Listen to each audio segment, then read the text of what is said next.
Jason, écoute, je suis ravie de pas te faire ta connaissance parce qu'on se connaît déjà depuis plusieurs années, mais donc je te remercie vivement d'avoir accepté cette invitation. Je suis ravie de parler un peu avec toi des nouvelles tendances du digital. Tu es fondateur de l'agence d'innovation américaine Swincan Agency et tu es membre du COMEX, de la Chambre de commerce américaine à Paris. Et tu es très implanté dans le monde des startups et des grandes entreprises. Peux-tu me parler en 2 mots de ton agence? Oui, bien sûr. Donc, Swincan, on est principalement l'agence américaine et on a 2 types de clients. Soit les startups qui veulent se développer aux US et on utilise une méthode qui s'appelle Emotional Thinking avec eux. C'est aussi les grands corporates qui veulent travailler avec des startups.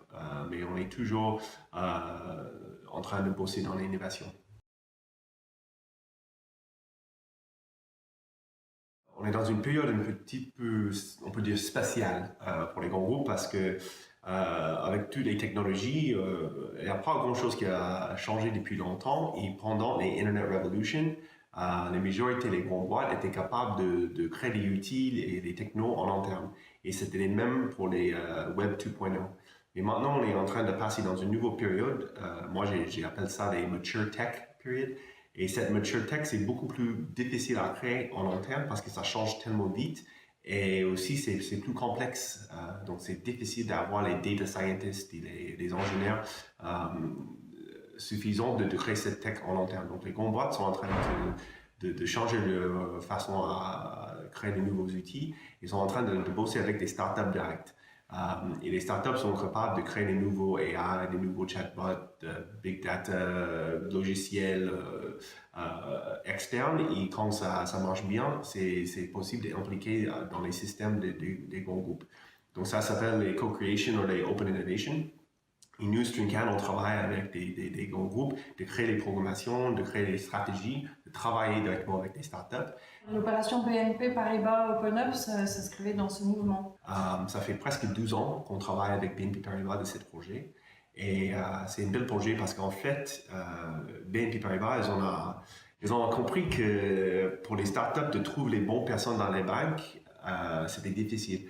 Donc, on a créé Open Up et c'est vraiment une plateforme open parce que les startups peuvent créer une page et contacter directement les project managers qui cherchent les savoir-faire de cette startup. Et même les project managers en termes de BNP peuvent créer un projet parce qu'ils ont un challenge ou un besoin et cet algo dans les applications va contacter les bonnes startups qui peuvent peut-être aider cette project manager.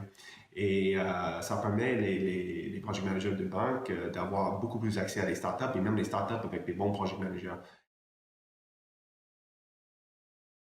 Ça va commencer avec les grands groupes parce qu'ils ont les moyens, ils ont plus à perdre, mais on voit que c'est en train de se passer dans même les PME. Ils sont en train de réfléchir comment c'est possible de faire des innovations dans le processus et les problèmes en termes. Ouais, il y a plein de travail à faire dans cette métier. Ouais.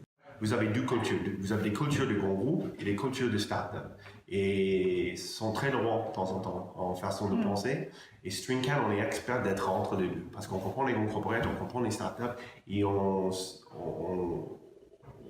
est un peu les traducteurs entre les deux.